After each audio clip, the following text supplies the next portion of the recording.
Mga kaibigan, handa na ba kayong makinig sa isang kwentong magpapakilabot sa inyong gabi? Sa episode na ito ng Creepy Pinoy Stories, matutunghayan natin ang kakaibang pangyayari sa buhay ni na Mikey at Hana na nagsimula sa isang simpleng kahon mula sa Quiapo. Ano nga ba ang lihim na dala ng mga kampanilya at music sheet na ito? Paano nila haharapin ang misteryosong espiritu na sumanib kay Hana? Alamin natin ang buong kwento at sabay-sabay tayong kilabutan sa mga susunod na minuto. Magandang araw po sa inyo mga tagapakinig. Ako nga pala si Mikey at maraming salamat sa pakikinig sa kwento ko. Sana ay magustuhan ninyo ang aking ibabahagi. Nakatira kami ngayon dito sa isang maliit na barangay sa Pampanga. Ako at ang asawa kong si Hana ay mahilig talaga sa mga okasyon, lalo na tuwing Pasko. Nagsimula ang lahat nung nakuha ni Hana ang isang kahon mula sa thrift store sa Quiapo.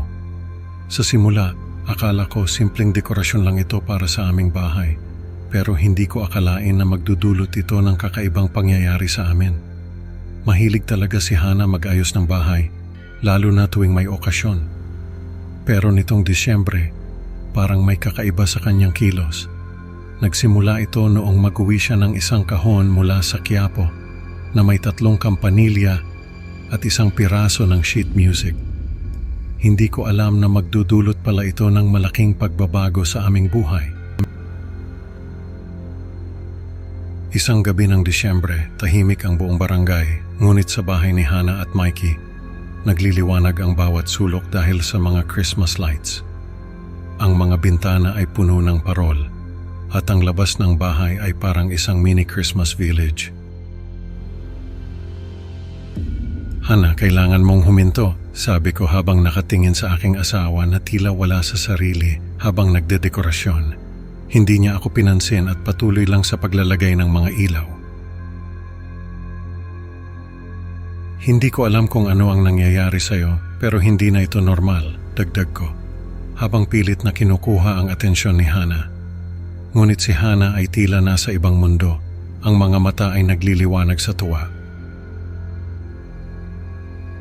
Sinubukan kong hawakan ang kamay ni Hana para pigilan siya, pero parang may invisible na puwersa na nagtataboy sa akin. Ano ba to? Bulong ko sa sarili. Napilitan akong itali si Hana sa upuan gamit ang mga Christmas lights upang maiwasan ang mas malalang insidente. Sa kabila ng kanyang pag-iyak, alam kong ito ang tanging paraan upang mapigilan ang aking asawa. Kinaumagahan, nagdesisyon akong humingi ng tulong. Binuksan ko ang aking laptop at naghanap ng mga solusyon sa kakaibang kilos ni Hana. Nakakita ako ng isang artikulo tungkol sa possession at mga ritual. Agad kong kinontak si Father Sergio, isang satanic priest, at si Father Raul, isang Catholic priest. Kailangan ko ng tulong ninyo. Hindi ko na makilala ang asawa ko, sabi ko sa telepono. Habang kausap ang mga pari, naririnig ko ang mga kaluskos mula sa sala. Napatingin ako at nakita kong gumagalaw ang mga ilaw kahit walang hangin. Bilisan niyo po, Father, dagdag ko kinakabahan. Dumating sina Father Sergio at Father Raul sa bahay. Napansin nila ang labis na dami ng Christmas decorations, mga parol, Christmas tree, at mga kumukutitap na ilaw sa bawat sulok ng bahay. Walang mga religious symbols ang makikita. May kakaiba dito, sabi ni Father Sergio habang tinitingnan ang paligid. Posible kayang isang solstice spirit ang nagposes kay Hana? Tanong ni Father Raul. Tumango si Father Sergio, nagdududa. Lahat nagsimula nang mag-uwi si Hana ng isang kahon mula sa thrift store sa Quiapo. May laman itong 3 kampanilya at isang piraso ng sheet music. Sabi ko kina Father Sergio at Father Raul habang kami nag-uusap sa sala. Hindi ko talaga akalain na magiging ganito ang kalalabasan ng simpleng pagbili niya ng mga lumang gamit. Kailan nagsimula ang kakaibang kilos ni Hana? Tanong ni Father Sergio. Ang kanyang mukha ay puno ng seryosong pag-aalala. Noong araw na yun din, sagot ko nag-aalala. Pag-uwi niya parang iba na siya, hindi na siya yung Hana na kilala ko. Ang mga kampanilya na yon ay summoning bells, paliwanag ni Father Sergio habang tinitingnan ng mga kampanilya. At ang music sheet ay isang incantation. Nagbigay daan ito sa solstice spirit na maposes si Hana. Parang bumagsak ang mundo ko sa narinig ko. Kailangan nating gumawa ng paraan upang mapalayas ang espiritu, sabi ni Father Raul. Ngunit paano? Tanong ko. Desperado na talaga. Hindi ko na alam ang gagawin ko. May mga ritual na pwedeng gawin pero delikado, sabi ni Father Sergio. Kailangan nating mag-ingat at sundin ang bawat hakbang.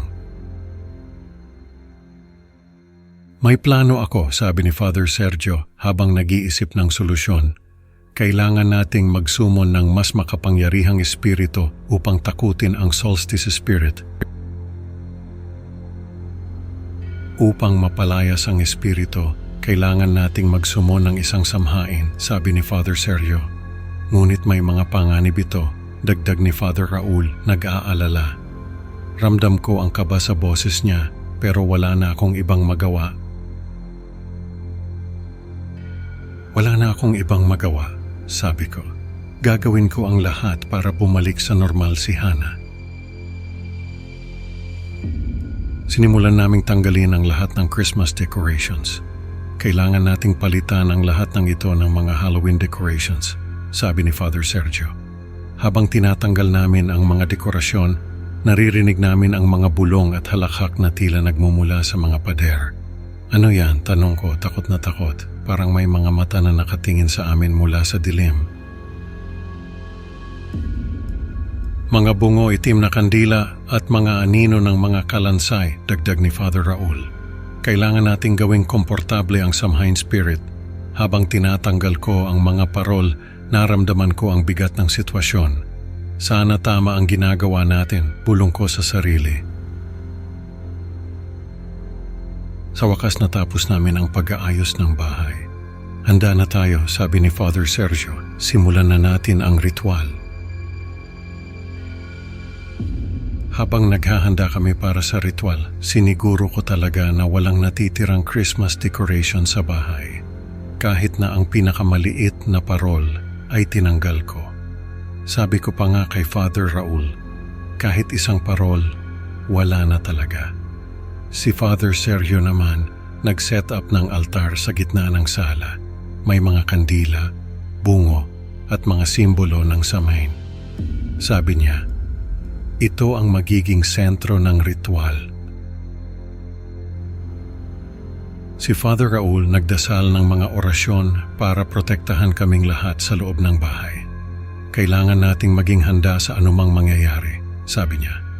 Naglagay rin siya ng mga protective sigils sa mga pintuan at bintana para hindi makapasok ang ibang masasamang espiritu, paliwanag niya. Ramdam na ramdam ang tensyon sa loob ng bahay.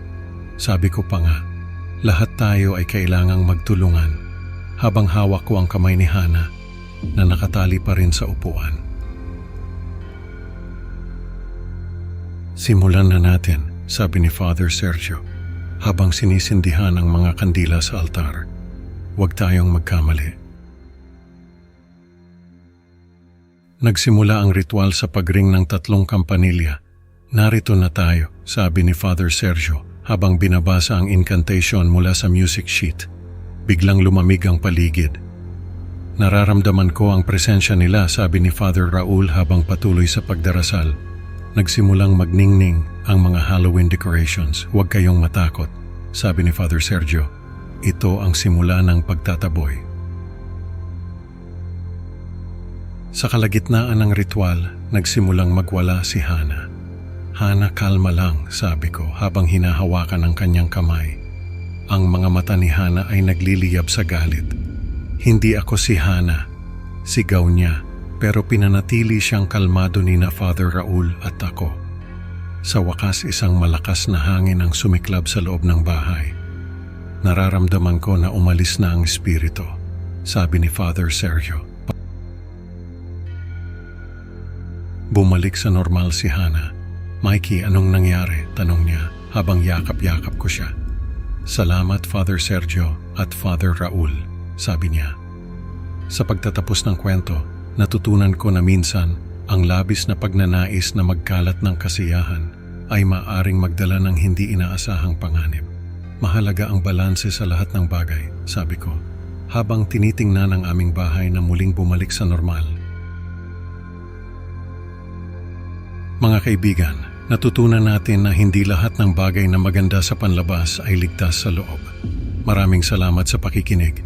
Huwag kalimutang mag-like at mag-subscribe para sa mas marami pang kwentong katatakutan.